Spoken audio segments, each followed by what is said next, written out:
নমস্কার, মেখলাস ডায়েরির একটি নতুন পাতায় আপনাদের সকলকে স্বাগত জানাই।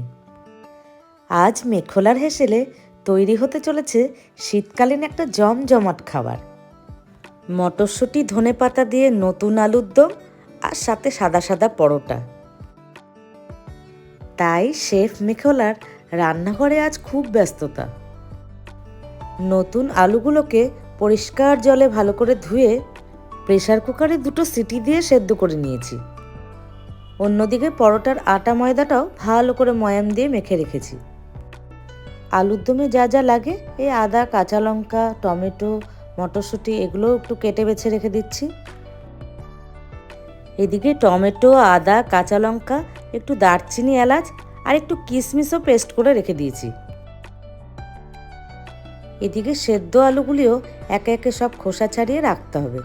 এটি কিন্তু বেশ ধৈর্যের কাজ। এখন তাহলে রান্নাটা শুরু করি।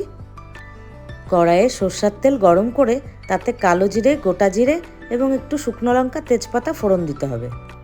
ফোড়নের সুগন্ধ বেরিয়ে এলেই ওই টমেটো, আদা, কাঁচা লঙ্কা, দারচিনি, এলাচের যে পেস্ট সেটি দিতে হবে। তারপরে স্বাদ অনুযায়ী লবণ, হলুদ দিয়ে ভালো করে কষিয়ে নিতে হবে। ওতে সামান্য একটু চিনিও দেবেন। এরপরে দিয়েছি রোজকার ঘরোয়া মশলাগুলি: জিরে গুঁড়ো, ধনে গুঁড়ো, গোলমরিচের গুঁড়ো, সামান্য একটু আমচুর পাউডার আর একটু শাহি গরম মশলা। ব্যাস, ভালো করে নাড়াচাড়া করে মশলাটা কষিয়ে নিয়ে এবার সেদ্ধ আলু আর কিশমিশটা দিয়ে দিতে হবে।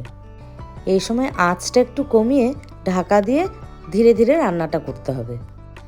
আলু এবং মশলা সব ভালো করে মজে এলে এরপর মটরশুঁটিগুলো দিতে হবে।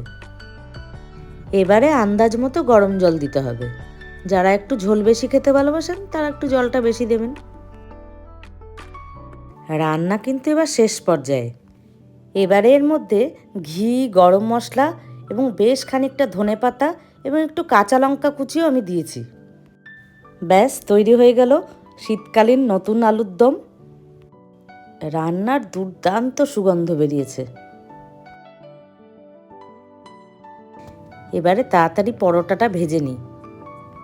এই পরোটাতে ময়দার ভাগটা বেশি আছে, আটার ভাগটা একটু কম। ময়াম দেওয়ার সময় দিয়েছিলাম সামান্য কালো জিরে, জোয়ান, একটু নুন, মিষ্টি ও সাদা তেল।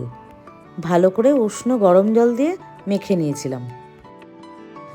শুকনো তাওয়ায় পরোটাগুলি এপিট ওপিট ভালো করে সেঁকে এবার সামান্য তেল অথবা ঘি অথবা বাটার, যেটা আপনাদের পছন্দ, এপিট ওপিট ভালো করে ভেজে নিতে হবে। খুব কম আঁচে পরোটাগুলো ধীরে ধীরে ভেজে নিতে হবে। সাদা সাদা এমন নরম তুলতুলে পরোটা খেতে কিন্তু দুর্দান্ত লাগে। আর কিন্তু তর সইছে না, এবার তাড়াতাড়ি খেতে বসে যেতে হবে। পরোটা এবং সাথে নতুন আলুর দম, একদম জম্পেশ কম্বিনেশন। এই যে প্লেটে সাজিয়ে নিয়ে বসেছি পরোটা, আলুর দম আর জলপাইয়ের টক মিষ্টি আচার নিয়ে। শীতকালীন এই রান্নাবান্নার ভিডিওটি আপনাদের কেমন লাগলো আপনারা জানাবেন। সবাই ভালো থাকবেন, সুস্থ থাকবেন। আজ তবে এখানেই থাক। টাটা।